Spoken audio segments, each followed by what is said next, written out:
Recently, I've done a whole lot of Social Security disability exams, and I've come up with 9 tips that will help if you're applying for disability or thinking of applying. Hello, I'm John Foster. I'm a medical doctor who does Social Security disability exams. Sometimes it seems like I do them until they're coming out of my ears, and as usual, everything I say reflects my own opinions based on my own experience and study, and not the opinions of the Social Security Administration or any other medical body. Tip number 1, when you fill out Form SSA 3373, which you have to do to apply for disability, that's the form where they ask what sort of conditions do you have, how does it make it hard for you to work, how do you spend your day, etc. Make sure you fill it out legibly. If your handwriting is terrible, type it. If you can't type it, get somebody to type it for you. Remember, you can add as many extra sheets of typed information to this form as you want. I often get people's SSA Form 3373 and review it before I do my exam, and sometimes I can't make head or tails out of the writing. This is your big chance to explain why you're disabled. Take advantage of it. Number 2, when you fill out the form, time and again, when it asks how do you spend your day, I see people saying some variant of, I lie on the couch and watch TV all day. I think they believe that makes them sound pathetic and disabled. Let me tell you, it doesn't. It makes them sound lazy. Consider this. The people working at Social Security are overworked and work very hard. Imagine how they feel when they read that somebody wants to be paid for lying on the couch watching TV.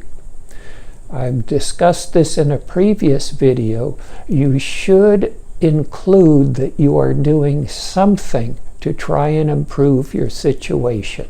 If you're unable to move about, you can read self-help articles or a self-help book.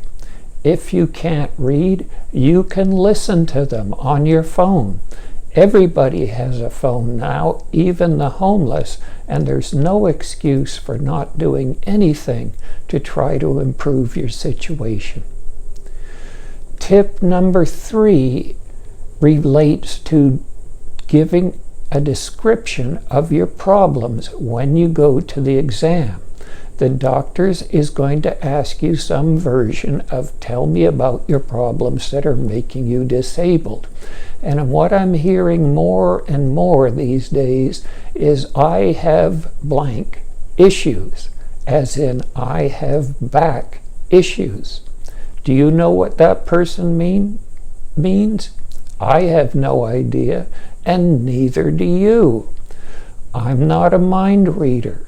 If you're having problems with your back, please spell out what sort of problems you're having.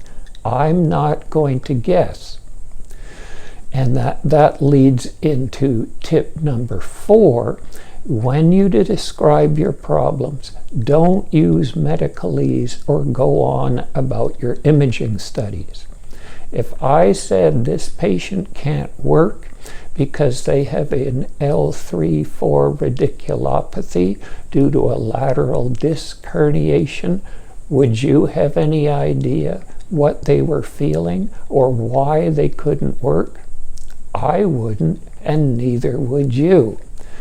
Why is it so hard to say, my back hurts? I can't work because it hurts even worse if I stand. If I stand for more than 15 minutes, I have to lie down. You understand what that person means, and so do I. I'm now starting to recommend to patients that they pretend that I'm not a doctor, that I'm the janitor who cleans the building they're in, and explain to me as if I was the janitor what's wrong with them and why they can't work. Tips number 5, 6, and 7 are related, and they are related to the fact that you should not pretend or exaggerate, and you shouldn't make ridiculous claims. That's the easiest way to get your disability application tossed out. Example number 5 is, and I see this regularly in a certain demographic, a person tells me that they can barely do anything because they have such severe musculoskeletal pain all over their body. And at a glance, I can tell that they lift weights regularly and that they exercise both arms and both legs. I've had bodybuilders, power lifters, and competitive fighters as patients, and believe me, I can tell. If you can lift weights regularly, you aren't disabled due to musculoskeletal problems. Tip number 6 is during the exam, you need to make an effort. If you make no or less effort than you're capable of, it will be obvious to the examiner. Unless you're a trained actor and have spent weeks or months studying the condition you're claiming to have, you will not know how to simulate that condition in a way that will fool the doctor. Just be honest. If the doctor does ask you to do something that would be very painful or might cause a problem, such as causing you to fall, then it's fine to say that. But if it's not a problem and you make a low or no effort, that's going into your record, and your application will likely be tossed in the wastebasket.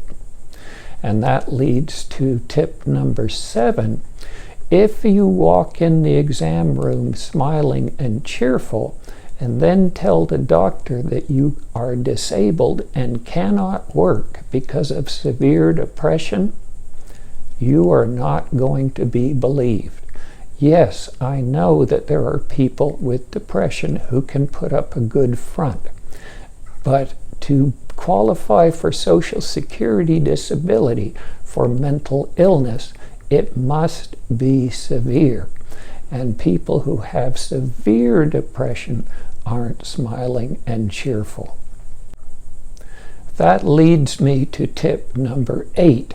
I had a very unhappy situation where a younger person was brought in by their parent, and the younger person had severe mental illness, schizophrenia, what lay people would consider insanity.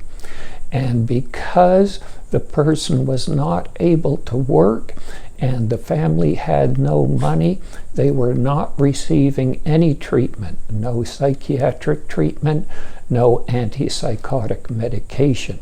And the person's schizophrenia was out of control, and there was some evidence of violence. If you find yourself in a terrible situation like that, my advice is every county in the United States has a county public health department. Now they vary from state to state and county to county, but usually they have at least one social worker who can assist in obtaining care in a severe case like that. I actually looked it up, and using a discount from GoodRx.com, I found that this person's parent could get antipsychotic medication for them for a 90-day supply for $24 at Walmart, and just about anybody could afford $8 a month. If you don't know about GoodRx.com, you should look into it. They are a discount pharmacy site where if you enter the medicine that you need and your location, they will tell you the price in all the local pharmacies. And the price difference from pharmacy to pharmacy can be huge, as much as 10 times more expensive in one pharmacy as another. And they also almost always will provide you with a discount code to get the medication as cheaply as possible. Finally, tip number 9, this is a real puzzler to me. I don't see it every time I do disability exams, but I do see it on a regular basis. This is the person who comes in seemingly determined to be as disagreeable as possible. I'm not talking about somebody who's so mentally ill or in so much pain that they can't control their behavior. I'm talking about a person who's deliberately as mean and nasty as possible. I have quite a lot of tolerance for bad behavior from people who are insane or in a lot of pain, but in this situation, if I can't get anywhere and it's clear that the person's delighting in tormenting me, I just end the exam and tell them to have a good day. Obviously, they're not going to get their disability approved, so why did they come in? For the chance to torment someone for 15 minutes that they've never seen before in their life and never will see again? And to flush the opportunity to get tens of thousands of dollars in disability payments down the toilets? I really don't understand the motivation of these people, but it certainly is a regular thing. Well, I hope that's been helpful, and as always, remember, if it happens, it's possible. Cheese, Raccoon. Some cheese. Want some cheese?